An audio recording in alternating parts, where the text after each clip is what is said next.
welcome to the Hillbilly Chicken Ranch. I'm Susan, I'm your hostess. I hope that you will enjoy this little video. I'm going to talk about quilts that I have rescued and quilt tops and some of the plans that I have for these quilts. The first one I'm going to show you is a very old quilt. You can see it's got a lot of damage and it has a really nice pattern for the quilt block. I'm going to show you this quilt block. If you can see that, it's got really large quilt blocks on it. This quilt block has a lot of what I would call the fabrics from flour sacks. So I'm assuming this is going to be anywhere from 1910 to 1940. More than likely 1930 or 40. I don't know the exact date of the quilt. And the back of the quilt, the backing on the quilt, let me get the fabric pulled apart. If you can see that, it's pretty stained up, but it's a loose weave cotton fabric, and it's got a few damaged spots on the back also. So more than likely, when I attempt to repair this quilt, I will redo the backing on it also. I'm going to leave the fabric that is in the middle alone. This spot here is missing the batting, so I may sew some batting in there before I patch it. This fabric here is a homespun type fabric, and I actually picked up a bag of fabrics at a thrift store, and it had this exact fabric in it. So always if you sew, pick up those bags of fabric, because you never know when you're going to need it, especially if you quilt. And it's got a lot of repairs, a lot of small repairs like right here.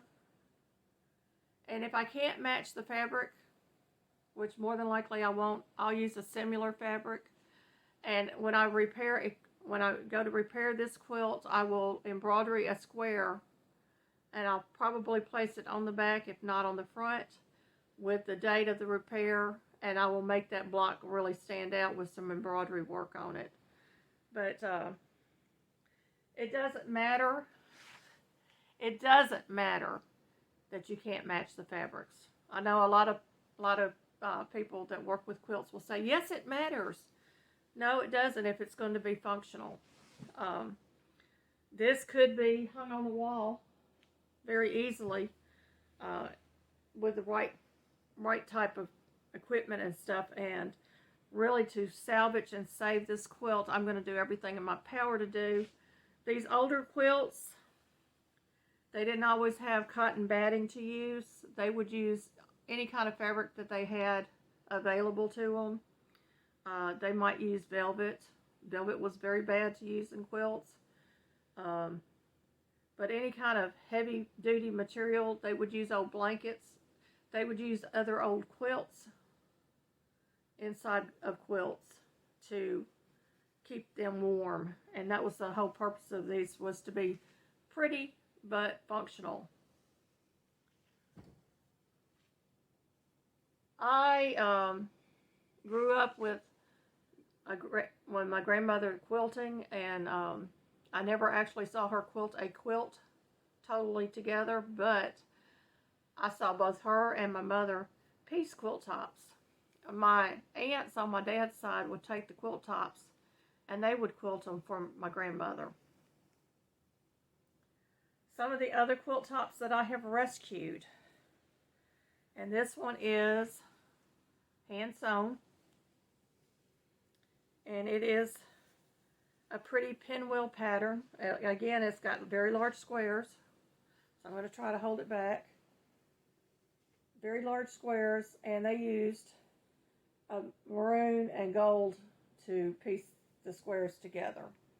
And this one I've got to go through. I found a couple of squares that were not properly stitched. I'm going to go back and restitch them just to make sure. This will have a cotton batting, or it may have an old blanket If I find a blanket that is similar to the size, I might use an old blanket. And I will use a bed sheet, a used bed sheet, to back this quilt. And the reason I'm going to do that is to kind of go along with the age of the quilt fabric and all. This one is most likely from the 40s, from the fabrics that I see in here. It was not unusual for them to mix fabrics, and this one has some mixed fabrics in it. These pinwheels here have a little texture to them, and they're almost like a polyester feel to them, while the rest of it feels like cotton. So I am assuming this has got polyester in it, or the fabrics have polyester in it. And it will come in handy. I will use these quilts. They make lovely gifts. If you have somebody that really loves old quilts, they make lovely gifts. Another thing you can do when you find quilts like this that are really frayed is you can cut out patterns and make teddy bears or bunny rabbits or dolls. Or you can take the square and frame it and hang it in your home as art. I mean, there's several different ways that you can utilize these quilts, because a lot of work went into them, especially when they're hand sewn. There's a lot of work in piecing and getting the corners correct, and I mean, it took a lot of skill. And I'm not that great at my skill, as far as hand sewing, but those were all hand sewn. This next quilt top is definitely from the 1970s. It is double knit. It's not an ideal fabric for a quilt top. They found that out later on. A lot of these quilts did not last. But I rescued this one. I just absolutely loved this fabric right here. And whoever put this together, I mean, there's a few squares in here that is not polyester, but it is a 9-patch. Or as my grandmother would call it, around the world, because it's all the same squares with no borders. And this one, I will probably get a polyester sheet to back it. I more than likely will not put any batting in it, because it's already heavy and it's going to be warm anyway because of the polyester. If I do, it's going to be using old blankets. There's certain blankets that were felted type blankets that you can use as batting, and I may not completely stitch it. I may go in and do the little ties on it like they did back in the 70s, and just tie the back and the front together with a little bow. This next quilt is a twin size. It is machine quilted. It's got a pretty little pattern here, like a road pattern, or I don't know what you would call that. But it is a twin size. It is out of cotton. And the person that made really good sure their seams matched. And I just want to save this quilt top. It's not big enough for any of our beds, but we can use it as a throw. Or we may give it to someone that has a twin bed. This last quilt, I've already pinned my batting and my backing fabric to it. It's going to be the next one that I work on quilting. And it is turtles, y'all. And it is gorgeous.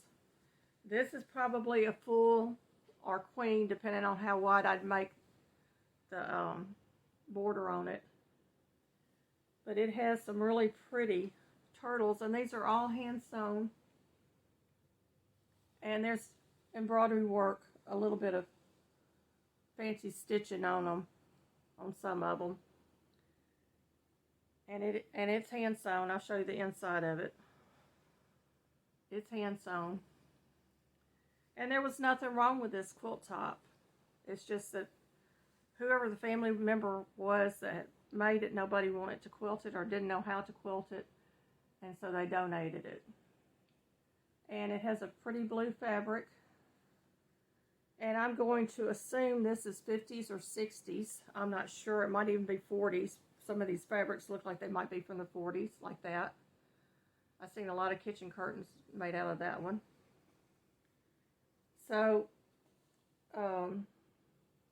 it's going to be hand quilted. All of these are going to be hand quilted. My machine is not a quilting machine. I don't own a quilting machine. I'm not even sure I would know how to work one if I had one. I'd probably have to go take classes just to be able to use one.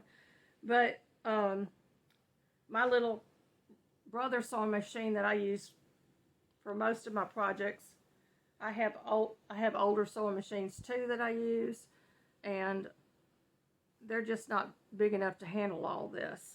I'll have to fold this back up a little bit. But I hope that y'all will be inspired.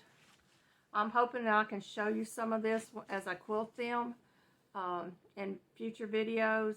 Right now I'm taking the backing off the toddler quilt where the backing did not lay flat, and I'm ripping it out. I've got half of it done. I've got a little bit more to work on it. I'm going to make a new back and get it laid out on my frame, and I'm going to hand quilt that quilt. And hopefully I'll have it finished in time for my grandson's christening. And that's coming up at the end of May. So y'all, you know, if we can save things like this, they don't end up in the landfill. And they're useful items. And quilts will last a long, long time with proper care. I know that we used quilts until they were frayed and looked awful. My mother would put the frayed quilt underneath. She put it on top of the sheet, and then she would throw the bedspread or another quilt on top of that to keep us warm in the wintertime. I know my grandmother used them on all her beds. She didn't have fancy bedspreads and matching pillow shams and all that. She had homemade quilts on her beds, on every bed that she had in her house. And they were the warmest thing in the world to lay under. You felt like you were wrapped in love because of all the work that went into those quilts. Every quilt back then had a story.